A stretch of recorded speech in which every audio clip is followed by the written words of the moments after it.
क्या वजह है कि जहां भी आतंकी पकड़े जाते हैं वो मुसलमान ही होते हैं? क्या वजह है कि वो उर्दू अरबी नाम वाले ही होते हैं? क्या वजह है कि सारे आतंकियों का एक ही मजहब होता है? तो भाई साहब, इस तरह की सोच जो लोग रखते हैं ना, उन्हें आज के वीडियो देखना बहुत जरूरी है, क्योंकि मैं अक्सर अपने एपिसोड में इस बात का जिक्र कर चुका हूं कि जब दुनिया भर के मुसलमानों को नुकसान पहुंचाना हो, उनको कमजोर करना हो, उनकी हुकूमतों को तबाह करना हो, वहां खुद का कब्जा जमाना हो, तब पश्चिमी देश किस तरह के तमाशे करते हैं और पश्चिमी देश जो हैं वो किस तरीके से उर्दू नाम वाले, अरबी नाम वाले लोगों को खड़ा करते हैं, दाढ़ी रख रख के खड़ा करते हैं। अब तो दाढ़ी तो तमाम गैर मुस्लिम भी रखने लगे हैं इसी शौक में, लिबास भी अपनाने लगे हैं, गोश्त भी नोच नोच के खाने लगे हैं जो पक्के शाकाहारी हुआ करते थे। लेकिन क्या लिबास से, चेहरे से, दाढ़ी से, मूंछ से क्या आप उसके मजहब का अंदाजा लगा सकते हैं? मुसलमानों को सबसे ज्यादा बदनामी अल-कायदा की वजह से हुई।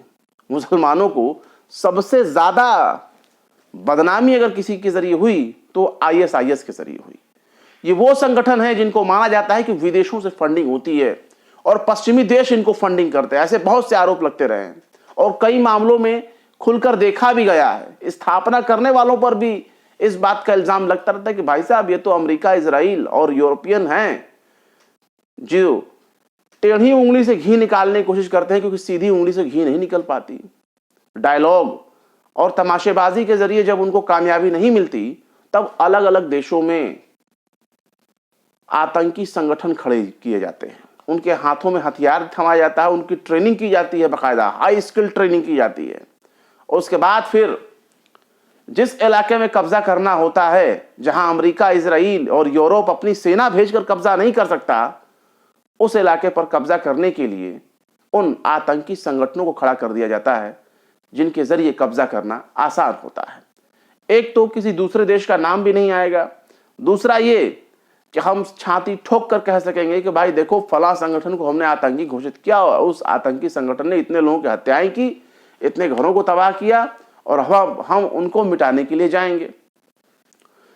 लेकिन मिटाने के लिए वो आतंकियों को जाते हैं और मिटाते किसको हैं? आम लोगों को। और कुछ ऐसा ही अब नजारा सीरिया में देखने को मिल रहा है। जब इजराइल और अमेरिका को लेबनान में बुरी तरीके से शिकस्त हाथ लगी, जब उन्हें गाजा में कामयाबी मिल नहीं रही है, हमास को मार नहीं पा रहे हैं, तो उन्होंने अपने उन तमाम प्रॉक्सीज ऑर्गेनाइजेशन को खड़ा करना शुरू कर दिया है जो 40-45 हजार से ज्यादा 40-45 हजार से ज्यादा मुसलमान फलस्तीनियों के मारे जाने के बाद भी वो खड़ा नहीं हुए। अब वो सीरिया में बशार उल असद की हुकूमत को गिराने के लिए खड़े हो गए हैं और उन लोगों ने सीरिया के दो बड़े शहर, मुल्क शाम, जिसको उर्दू अरबी में कहा जाता है मुल्क शाम, उस शाम के दो बड़े शहर अलेप्पो और इदलिब, इन दोनों शहरों पर कब्जा कर लिया है। और ज्यादातर शहरों पर कब्जा करने का मायना यह है कि उनके ज्यादातर इलाकों पर कब्जा कर लिया, और जब कब्जा कर लिया तब अब रूस निकलकर सामने आया।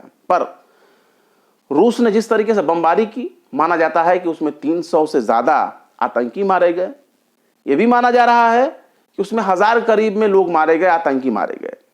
इसमें गौर करने वाली बात यह है कि आईएसआईएस और अल-कायदा जैसे आतंकी संगठनों को फिलहाल खूब मजे मिल रहे हैं, क्योंकि उनकी फंडिंग फिर से शुरू हो गई होगी, या उनके आकाओं ने, जो पश्चिमी देश उनके आकाओं ने हैं, उन्होंने इशारा कर दिया होगा कि भाई देखो, इजरायली सेना तो कुछ कर नहीं पा रही है, अमेरिका डायरेक्ट इन्वॉल्व हो नहीं सकता, हुकूमतें भी बदल रही हैं, उधर यूक्रेन पिट रहा है रूस के हाथों, और जो अमेरिका का प्रॉक्सी यूक्रेन है वो भी सरेंडर की मुद्रा में है, ज़ेलेंस्की भी सरेंडर की मुद्रा में है। तो आखिर पश्चिमी देशों की जीत हुई तो कहां हुई? तो जनाब, उसी हार को, अपनी हार और शर्मनाक हार को, शिकस्त को जीत में तब्दील करने के लिए आ गए हैं उनके आईएसआईएस, अल-कायदा और दुनिया भर के जो कीड़े मकोड़े की तरह बनाए गए उनके संगठन हैं, प्रॉक्सीज जिनको कहा जाता है, यूएस प्रॉक्सीज, वेस्टर्न प्रॉक्सीज, वो आ गए हैं। और उनका मकसद एक ही है कि जिन जगहों पे हम कायदे से कब्जा ना कर सके उन जगहों पर फिर से कब्जा करें। और बाकी पश्चिमी मीडिया दिखाएगी कि भाई साहब ये तो शिया सुन्नियों के बीच की जंग है, शिया सुन्नी आपस में लड़ रहे हैं, देखो अलकायदा सुन्नी है, आईएसआईएस सुन्नी है, और वो सीरिया में बशर अल असद की शिया हुकूमत को गिराने के लिए बिल्कुल आतुर हो चुका है, लड़ाका है, मार रहा है, ये तमाम लोगों को सीरिया के इलाकों पर कब्जा कर रहा है, और इसे शिया और सुन्नी बनाम जंग दिखाया जा रहा है। अलकायदा का एक संगठन है अल नुसरा फ्रंट, पहले उसका नाम एक तरह से कहिए कि अलकायदा ही है, उसी की एक शाख निकल गई सीरिया में, उसका नाम रखा गया अल नुसरा फ्रंट। अल नुसरा फ्रंट 2011 से लेकर के लगातार सीरिया में एक्टिव है और वो बशर अल असद की हुकूमत के खिलाफ जो है जंग लड़ रहा है, लगातार जंग लड़ रहा है, बगावत किया हुआ। ये इनको पश्चिमी मीडिया इनको सीधे तौर पर आतंकवादी नहीं कहती, क्योंकि पश्चिम के जरिए ही, पश्चिम के आकाओं के जरिए खड़ा किया गया, तो कैसे आतंकवादी कहते हैं। तो अल नुसरा फ्रंट ने अब अपना नाम बदल लिया है, उसने नाम रख दिया है हयात तहरीर अल शाम है। इसने अलेप्पो और इदलिब इलाका जो सीरिया का है उस पर अचानक से कब्जा कर लिया। घटनाक्रम देखिए, एक तरफ लेबनान के साथ इजराइल की सीज फायर डील होती है और ठीक उसके बाद सीरिया के अलग अलग फ्रंट पर, अलग अलग मोर्चे पर यही अलकायदा का ये हयात तहरीक अल शाम ये एक्टिव हो गया। इसके साथ कई विद्रोही गुट, जिनको कहा जा रहा है बहुत बड़े विद्रोही गुट हैं, क्या तो हुकूमत से नाराज हैं, बशर अल असद की हुकूमत इस्लामिक नहीं है, उसकी हुकूमत के खिलाफ बगावत कर रहे हैं, वो शिया हुकूमत है, और ये तमाम आतंकी संगठन जो हैं ये सुन्नी इस्लाम के हैं। तो भाई साहब, अगर ये तमाम संगठन सुन्नी इस्लाम के हैं तो मुझे बताइए, कोई तो दुनिया में ये बतावे कि ये जो फलस्तीन में जो मारे गए हैं ये कौन थे। ये तो शुद्ध विशुद्ध बिल्कुल प्योर सुन्नी ही थे ना। अभी भी जो मारे जा रहे हैं तमाम सुन्नी ही है ना।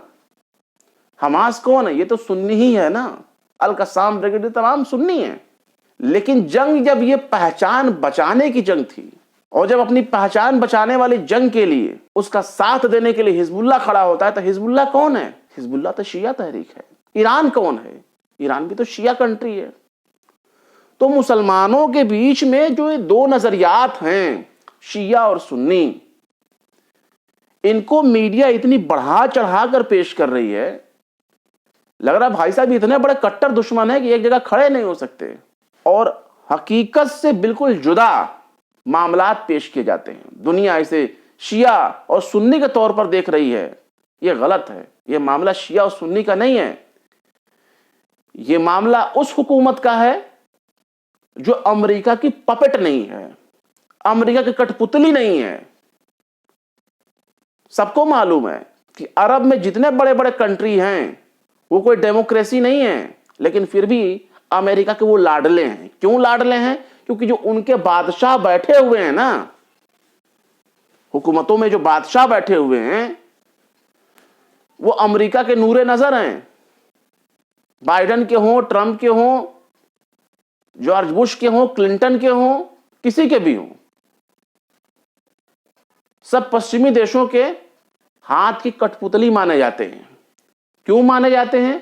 क्योंकि इजराइल को बनाने वाले भी वही हैं, अमेरिकन्स हैं, वेस्टर्न्स हैं, ब्रिटिशर्स हैं, फ्रांसीसी हैं, जिन लोगों ने इजराइल को बनाया, इजराइल को बनाने में मदद की, फलस्तीन को तोड़ने में मदद की, उसको काट छाट कर फलस्तीन को तोड़कर वहां इजराइल बनाने में मदद की। उन्हीं लोगों ने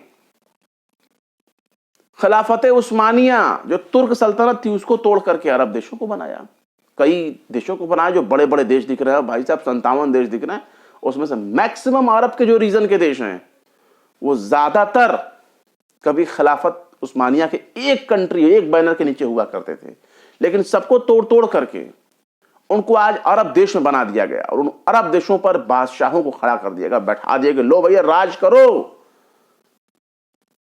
डेमोक्रेसी नहीं होगी वहां पे, डेमोक्रेसी होगी तो लोग अपना नेता चुन लेंगे, और अपना नेता चुन लेंगे तो अमेरिका का उसमें दखल कहां से रहेगा। और कुछ इलाकों में अगर डेमोक्रेसी आ भी गई अरब क्रांति के नाम पे, सो कॉल्ड अरब क्रांति, अगर वो अरब क्रांति के नाम पे अगर वहां हुकूमतें बदल गई, बादशाहत निजाम खत्म हो गया और वहां अगर डेमोक्रेसी आई है, तो आज देख लीजिए उन इलाकों में कितने लोग चैन की सांस ले सकते हैं। हर जगह पपेट हुकूमतें बैठाई गई हैं। जॉर्डन खुश है? शायद नहीं, अरब का ही देश है। जॉर्डन के किंग कौन है? King Abdullah second. इनके अब्बा भी बहुत बड़े वाले अमेरिका के पसंद करने वाले चुने गए बादशाह थे, उनके जरिए बैठाए गए बादशाह थे। हुकूमतें नस्लें पूरी चली आ रही हैं और बादशाहत का जो निजाम वहां कायम है, ये तमाम के तमाम किसका साथ दे रहे हैं? वो जग जाहिर है फलस्तीन अकेले इसलिए पड़ा क्योंकि जिनको उन मामलों में दखल देना चाहिए था, वो सब के सब अमेरिका और पश्चिमी देशों के बढ़ाए गए पिट्ठू हैं, पपेट हैं, गुलाम हैं, बंधुआ मजदूर टाइप के हैं।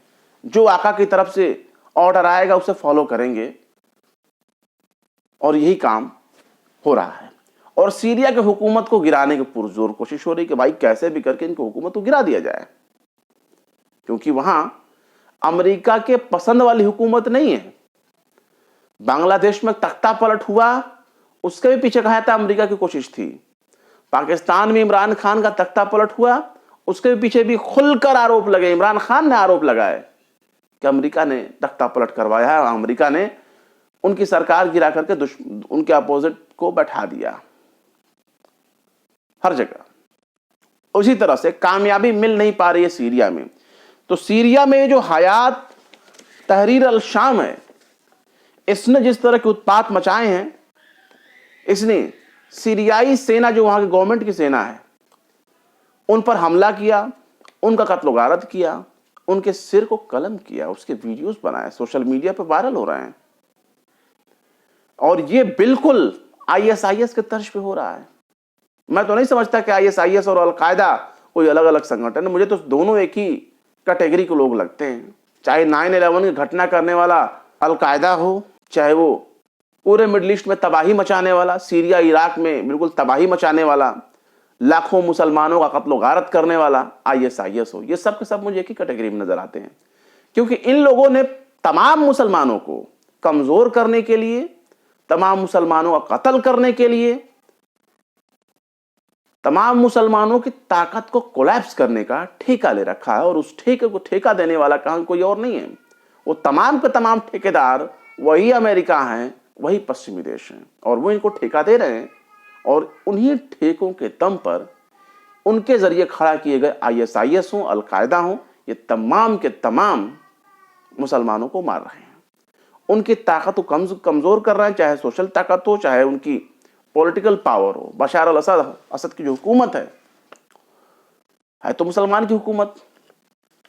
बशर की हुकूमत को गिराने के लिए सारी चीजें 2011 से हो रही है। 2016 में तो हालात ऐसे हो कि लगा कि बस हुकूमत गिर गई। उस वक्त लेबनान का हिजबुल्ला और ईरान दोनों मिलकर सामने आए, खुल करके इन लोगों ने सीरिया की हुकूमत का समर्थन किया और आतंकियों से लड़ करके बशर अल असद को बचाया और उनकी हुकूमत को गिरने से बचाया। और दुश्मनों के हाथ में जो इलाके चले गए थे उनको छीन कर वापस लेना शुरू किया। लेकिन अभी भी वो साइलेंट मूड में थे जो दुश्मन उस वक्त हार चुके थे। अब उनको दोबारा इशारा हुआ उनके आकाओं की तरफ से, वो आका फिर से खड़े हो गए और उसे शिया बनाम सुन्नी का नाम देकर लेबादा उड़ा करके मुस्लिम हुक्मरानों की मुस्लिम हुकूमतों को गिराने की अच्छे तरह से कोशिश हो रही है। पर अफसोस इसमें तुर्की का नाम सामने आया। यह भी सुनने में आया, खुलकर के सामने आ गया कि तुर्की भी इन संगठनों को सपोर्ट कर रहा है।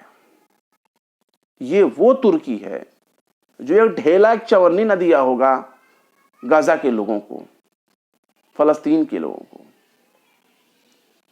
गाजा में मारे जा रहे मासूमों को, जिसने पानी का एक घूंट ना दिया हो, खाने का निवाला ना दिया हो, या दुश्मनों से लड़ने के लिए एक गोली ना दी हो, वो बशर अल असद की हुकूमत को गिराने के लिए जो अपने आप को बागी कह रहे हैं, रेबल्स कह रहे हैं, उनको सपोर्ट कर रहा है, हथियारों से सपोर्ट कर रहा है। ये कितने शर्म की बात है कि तुर्की अपने आप को सुन्नी इस्लाम का बहुत बड़ा मरकज कहता है, लेकिन रमजान को छोड़कर साल के 11 महीने शराबनोशी होती है, वहां शराब के अड्डे चलते हैं, कैसीनो बार चलते हैं। इस्लाम का बहुत बड़ा मरकज है तुर्की। खिलाफत उस्मानिया के सबसे बड़े जो पहरेदार अपने आप को बनते हैं, खादिम अपने आप को बनते हैं, वहां के रजब तैयब अर्दोगान, वो सिर्फ बड़ी बड़ी बातें करते रह गए। एक मदद नहीं भेजी, एक मदद नहीं भेजी हमास के लिए, एक मदद नहीं भेजी हिजबुल्लाह के लिए। बड़ी बड़ी बातें और बड़े बड़े दावे, लेकिन कुछ नहीं किए, जबकि पीठ पीछे ये इजराइल का साथ दे रहे हैं। इजराइल के साथ इनकी ट्रेड चल रही है। इजराइल के फाइटर जेट में जो चलने वाला ऑयल होता है, वो ऑयल भी इजराइल को मिलता रहा है।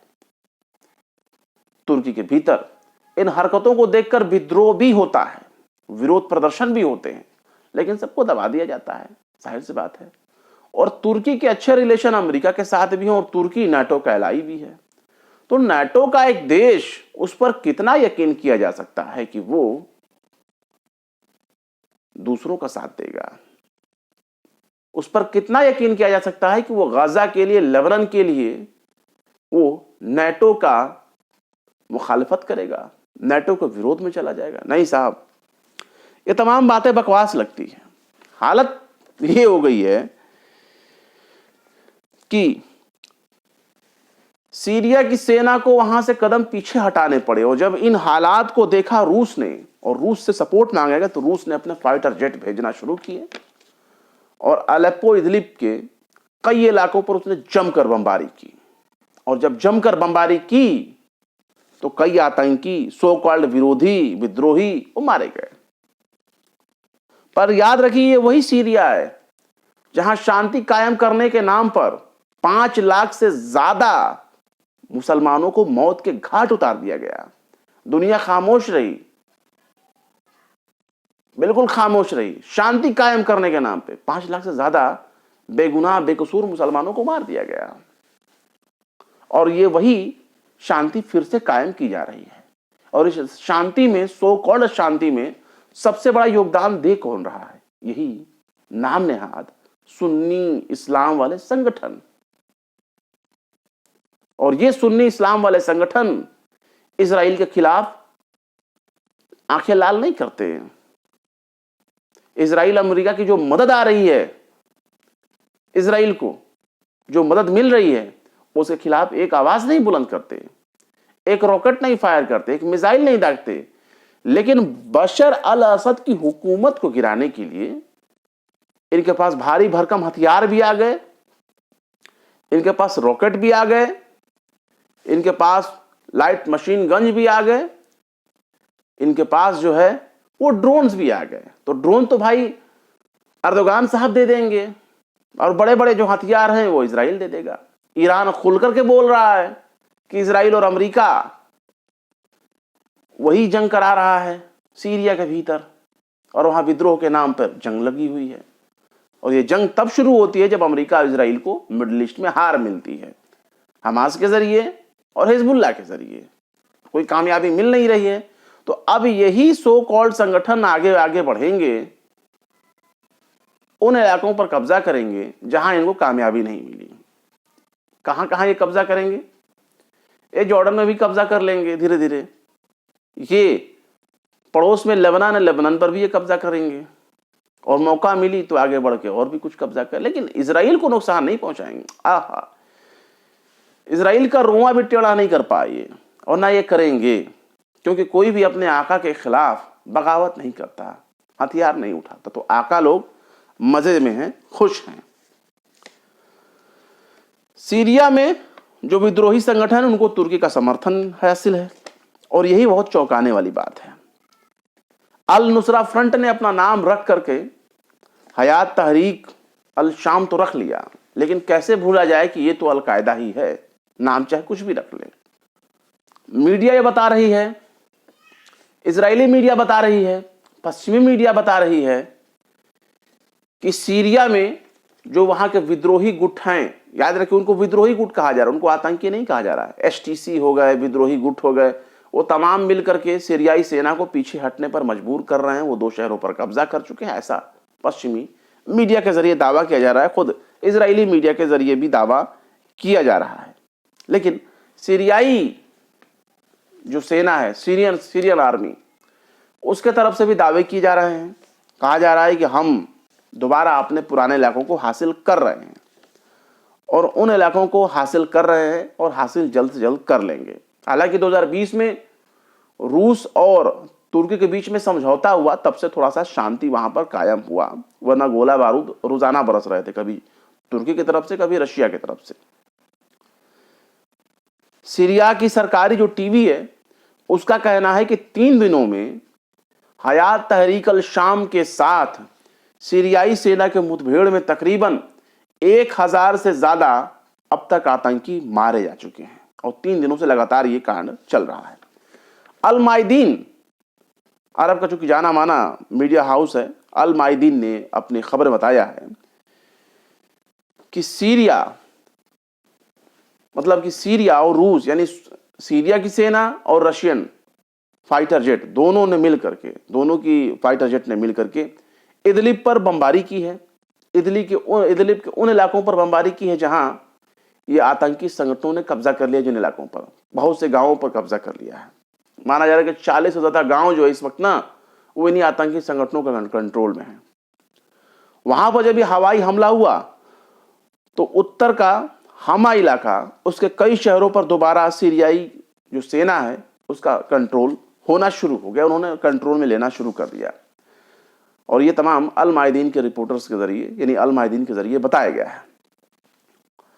अल मायदीन ने यह भी बताया है कि रूस और सीरिया ने मिलकर तकरीबन 300 आतंकियों को मौत के घाट उतार दिया। चूंकि बमबारी हुई है, एयर स्ट्राइक हुई, अच्छे से मार के मौत के घाट उतार दिया। हयात तहरीक अल शाम और इसके साथ जो भाड़े के सैनिक हैं, याद रखिए भाड़े के सैनिक भी वहां पे आए हुए हैं, तो इनको नजरअंदाज करना ठीक नहीं है। तमाम भाड़े के सैनिक हैं और इन लोगों के पास बहुत कुछ है, बड़े बड़े हथियार हैं, ड्रोन्स हैं। अलेप्पो और इदलिब में इन लोगों ने कई मोर्चों पर हमला कर दिया था इसी 1 हफ्ते के अंदर में ही, जब से ये सीज फायर डील हुई। और हमला करने के बाद कब्जा कर लिया था, कई मोर्चों पर इन लोगों ने हमला किया। और अब जो है वो तमाम चीजें, तमाम कंट्रोल अब सीरिया की सेना के कंट्रोल में धीरे धीरे आना शुरू हो गया है। तो दुनिया जो ये दिखाती है कि शिया सुन्नी, भाई साहब ये शिया सुन्नी लड़ाई क्या है? क्या है शिया सुन्नी? दोनों एक ही अल्लाह को मानते हैं। एक नजरियात है, एक नजरिया है कि हम फलां को अपना लीडर मानते हैं, आप फलां को अपना लीडर मानते हैं, बस यही फर्क है। शिया सुन्नी में और क्या फर्क है? रोजा नमाज शिया भी करते हैं, सुन्नी भी रोजा नमाज करते हैं। जो शरीयत शिया के ऊपर लागू है वही शरीयत सुन्नी के ऊपर भी लागू है।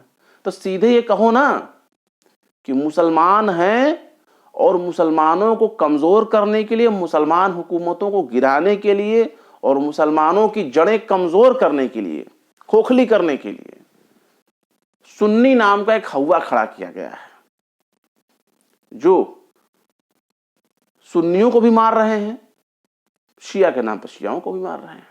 नहीं, जो 5 लाख सीरिया में अब तक मारे जा चुके हैं, अमेरिका ने जो शांति के नाम पे जिनको मारा, ISIS ने जिनको मारा, इराक में जिन बड़े बड़े इलाकों पर, सीरिया में जिन बड़े बड़े इलाकों में बुजुर्गों की दरगाहें गिरा दी गई, बड़ी बड़ी मस्जिदें गिरा दी गई, तबाह कर दी गई ISIS के जरिए, वो किसकी थी? शिया की थी। जिनको रोड चौराहों पर खड़ा करके गोलियों से भून दिया गया, बम से उड़ा दिया गया, जिंदा जलाकर मार दिया गया, उनके सिर कलम कर दिए गए, क्या शिया थे? सिर्फ सुन्नी थे जनाब। और उनके जरिए यही कहा गया ये खारिज इस्लाम है, खारिज हैं, ये काफिर हैं, मारो इनको। उन्होंने मारना शुरू कर दिया, लेकिन मरने वाले मुसलमान थे। और मारने वाले कौन थे? मुसलमान नहीं थे, मुसलमान बिल्कुल नहीं थे। वो तमाम कौन थे? वही प्रोपेगेंडा जो वर्दी चढ़ा लें तो यूक्रेनी सैनिक बन जाएं, जो वर्दी चढ़ा लें तो अमेरिकन सैनिक बन जाएं, जो वर्दी चढ़ा लें तो इजरायली सैनिक बन जाएंगे। क्या अरबी बोलने वाले मुसलमान ही हैं सिर्फ? क्या मिडिल ईस्ट में सिर्फ मुसलमान है? मादरे टंग क्या सिर्फ मुसलमानों की अरबी है? नहीं साहब, ईसाई भी हैं, क्रिश्चियंस भी हैं। जो ईसाई क्रिश्चियंस नहीं हैं उनकी भी अरबी टंग। तो अरबी जबान के हिसाब से दुनिया में बदनाम करने के लिए तो इतना काफी है, मीडिया है ही बदनाम करने के लिए। मीडिया बदनाम कर देगी। 9/11 के बाद जिस तरह से पूरे दुनिया में मुसलमानों की नस्लकशी की गई, पूरी दुनिया में मुसलमानों का बहिष्कार किया गया, मुसलमानों को एक टोपी वाले आतंकी के तौर पर हर जगह फिल्माया गया। फिल्मों से लेकर टीवी सीरियल से लेकर के धारावाहिक से लेकर के हर जगह। बॉलीवुड की फिल्मों में तो आपको अक्सर दिखेगा। आतंकी कौन है? तो एक कैफिया गमछा डाला हुआ है, सफेद रंग का, चितकबरे वाला, अलग अलग फलस्तीनी कैफिया जैसा, सर पर टोपी लगाया हुआ आतंकी है ये। मतलब आतंकी हो तो मुसलमान है। हर जगह दिखाया गया, हर तरह से फिल्मों में मुसलमानों को ग्लोरीफाई किया गया, उनका चरित्र हनन किया गया, मुसलमानों को बदनाम किया गया। ये नहीं कोई बता रहा कि जिन सो कॉल्ड मुस्लिम आतंकियों ने मारा जिनको, वो मुसलमान थे कि नहीं। मारा तो टोटल मुसलमानों को मारा। इक्का दुक्का गैर मुसलमानों को दिखावे के नाम पर मारा, लेकिन 99.9% अगर किसी को मारा तो मुसलमान को मारा। चाहे आप उसे शिया मुसलमान कह लो, चाहे सुन्नी मुसलमान कह लो। और ये आतंकियों की जो विचारधारा है, ये विचारधारा जहां से निकल करके आती है, आपको अंदाजा नहीं होगा कि उस विचारधारा ने मुसलमानों को कितना ज़हनी तौर पर कितना टॉर्चर किया, किस हद तक उनको परेशान किया। और इस विचारधारा को आप सब लोग समझ रहे हैं। अगर बहैसियत आप मुसलमान तो आप समझ लें कि वो विचारधारा कौन सी है। उसने अपने आप को मुसलमान कहना शुरू किया और जितने मुसलमान थे सब उसकी नजर में काफिर थे और सबको कत्ल करने का फरमान जारी वो कर रहा था। सोचिए कि आतंकी संगठन मुसलमानों को काफिर घोषित करते हैं और फिर उनका कत्ल करना वाजिब करा देते हैं। मतलब कत्ल कर दो, आप बड़े सवाब कमा लोगे। 40-45 हजार ऑफिशियली जो डेटा फलस्तीनी हैं, जो गाजा में मारे गए हैं, उनको क्या कहा जाए? मुसलमान नहीं थे वो। उनको बचाने के लिए कोई नहीं आया। जिस वक्त इस्माइल हानिया हमास के चीफ थे, सुन्नी थे। उनको सपोर्ट करने वाला कौन? हमास को ईरान खुलकर सपोर्ट करता है। सपोर्ट करने वाला कौन? हिजबुल्लाह, शिया, वो भी सपोर्ट करता है। तो शिया सुन्नी आप कहां देख रहे थे? यहां तो वजूद की लड़ाई चल रही है और इसे दुनिया शिया सुन्नी के नाम पर पेश करे। मैंने बहुत से खबरों को देखा, बहुत से वीडियोस को देखा, बहुत से राइटर्स शिया सुन्नी के तौर पर पेश कर रहे हैं। बड़े बड़े सेक्युलर जिनको पत्रकार कहा जाता है, मैं उनकी 2 दिन 3 दिन से मैं लगातार देख रहा हूं। तमाम लोगों के मैंने वीडियोस देखे और इस वीडियोस को देखकर मुझे दुख हुआ कि जिनको इस्लाम का ABCD ना पता हो, मुसलमानों में शिया और सुन्नी का फसाद निकाल रहे हैं, खोज रहे हैं। यार कहां से खोज रहे हो भाई साहब? मुझे तो समझ में नहीं आता। इतना बढ़ा चढ़ाकर पेश कर रहे हो शिया सुन्नी। यहां कौन सा सवर्ण और दलित का मामला आ गया जिसको इस तरह से पेश किया जा रहा है? अछूत टाइप का शिया सुन्नी दिखा रहे हैं। लेकिन तभी मेरे दिमाग में याद आया कि भाई साहब, दुनिया में जो वर्ल्ड पावर है, उंगलियों पर दुनिया को नचाने वाली है, वो कुछ न कुछ बहाना देकर के ही तो दुनिया को अपनी उंगली पर नचाती है। तो उनके लिए शिया सुन्नी बहुत है, तो शिया सुन्नी के नाम पर वो नचा रहे हैं सबको। तो ये बात आपके सामने वाज़ेह करनी जरूरी थी कि शिया और सुन्नी वाले लफड़े के नाम पर आप इस झमेले में ना पड़े। ये बहुत तामझाम वाला मामला है और इसमें कुछ है नहीं सिवाय पश्चिमी एजेंडे के, पश्चिमी प्रोपेगेंडा का, अमेरिका इजराइल के बेनिफिट का। इसमें कुछ रह नहीं गया है। और कई दिनों से हम देख रहे हैं कि आतंकी संगठन, मुस्लिम संगठन, सुन्नी संगठन सुन्नी आतंकी संगठन, इस तरह के शब्दों का इस्तेमाल मीडिया में हो रहा है। और जहां हो रहा है आप उनको मत देखिए, विरोध करिए। और जो सेकुलर पत्रकार अपने आप को बन रहे हैं ना, वो सुन्नी शिया इस्लाम और सुन्नी आतंकी और शिया आतंकी, इस तरह के जो शब्दों का प्रयोग कर रहे हैं ना, शिया सुन्नी दिखा रहे हैं, आप उनके चैनलों का बाइकाट करिए ना। आप उनकी हिस्ट्री देखिए। कल तक वो हमास और हिजबुल्लाह को भी आतंकी कह रहे थे, लेकिन जब मुसलमानों की तरफ से भर भर के झोली व्यूअर्स आने लगे ना, तब उन लोगों ने अपनी जबान में थोड़ी सी तब्दीली ला दी। लेकिन जिसके जबान पे, जिसके पेट में, जिसके शरीर में खून की जगह पे जहर दौड़ रहा हो ना, वो मौका पाकर जहर ही उगलेगा, अमृत नहीं उगलेगा। तो ऐसे लोगों से सावधान रहें जो पत्रकार का लिबादा ओढ़ करके अपना सांप्रदायिक एजेंडा चला रहे हैं और खुश हो रहे हैं कि वाह वाह वाह, लड़ रहे हैं सारे मुसलमान, आपस में लड़ रहे हैं, देखो देखो लड़ रहे हैं मुसलमान। अब मुसलमान लड़ रहे होते तो आज ये हालत ना होती। मुसलमान लड़ ही तो नहीं रहे हैं। मुसलमान मजबूर है हथियारों से, पैसों से, क़यादत से और उन पश्चिमी एजेंडाधारियों से लड़ रहा है, बहुत लड़ रहा है। देखिए कितने दिनों तक ये जंग चलती है। लेकिन तुर्की एक बहुत बड़े गद्दार के तौर पर देखने में सामने आया, जिसका रोल कहीं से भी ठीक समझ में नहीं आया।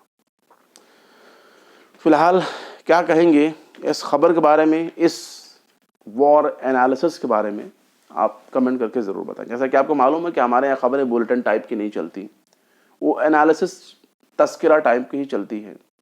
तो जो भी खबरों का एनालिसिस करना होता है, तज्जिया करना होता है, वो हम आपके सामने कर दिया करते हैं, एक बोलचाल वाली सामान्य भाषा में, बातचीत वाली भाषा में, लहजे में, ताकि आपको हर चीज़ बारीकी से समझ में आए। इसलिए मैंने अल-कायदा और उसके जैसे तमाम आतंकी संगठनों के बारे में शुरुआती में आपको जानकारी दी। अल-कायदा को ही खड़ा करने वाला कोई था तो अमेरिका था। अल-कायदा के लोग जब अमेरिका जाया करते थे तो अमेरिकन डिप्लोमेट्स उनको जाकर के रिसीव भी क्या करते थे। क्यों? क्योंकि उस वक्त यूएसएसआर ने अफगानिस्तान पर कब्जा कर रखा था। तो अफगानिस्तान में लड़ने के लिए अमेरिका खुद नहीं गया, पश्चिमी देश खुद नहीं गए, बल्कि कई संगठन खड़ा करते हैं, उनको हथियार देते हैं, पैसा देते हैं और फिर उनको अफगानिस्तान में भेजते हैं कि जाओ लड़ो। तालिबान को भी हथियार जो देने वाले थे वो यही थे। लेकिन जब तालिबान ने लड़ करके अफगानिस्तान से यूएसएसआर को भगाया, उसके बाद 9/11 की घटना होती है कि भाई अल-कायदा के आतंकियों ने 2 बड़े बड़े अमेरिका में टावर उड़ा दिए। हम बदला लेंगे, अमेरिकन बदला लेंगे। और अमेरिका का उस बदला को लेने के लिए जो हुकूमत अफगानिस्तान में कायम थी, उसको उखाड़ फेंकने के लिए वो आता है, अफगानिस्तान की हुकूमत को गिराता है, वहाँ पर 20 साल तक कब्जा करके लाखों के लाखों मुसलमानों को मौत के घाट उतारता है। कौन था मरने वाला? चाहे रशिया मारा हो, मुसलमान को मारा, चाहे अमेरिका मारा हो, अब तक मुसलमान को मारा, अल-कायदा ने मारा हो या ISIS ने मारा हो, ये तमाम वही ऑर्गेनाइजेशंस हैं जिनको फंडिंग करने वाले पश्चिमी यहाँ का हर तरह से खड़े रहते हैं। और उनका एक ही मकसद होता है कि जो इलाका खुद से हासिल ना हो सके, सीधे तौर पर हासिल ना हो सके, उसे अपने आतंकियों के जरिए हड़प लिया जाए, कब्जा कर लिया जाए। बाद में शांति के नाम पे 2-4-5 लाख लोगों को अगर मार दिया जाए तो कोई बात नहीं, शांति का नोबेल पुरस्कार तो जो है अमेरिका ही ले जाएगा। फिर मिलते हैं किसी और वीडियो में एक नई खबर के साथ। शम्स तबरेज को दीजिए इजाजत। जय हिंद। अगर अभी तक आपने हमारे चैनल को सब्सक्राइब नहीं किया है तो जल्दी से सब्सक्राइब कर दें और बेल आइकन भी प्रेस कर दें।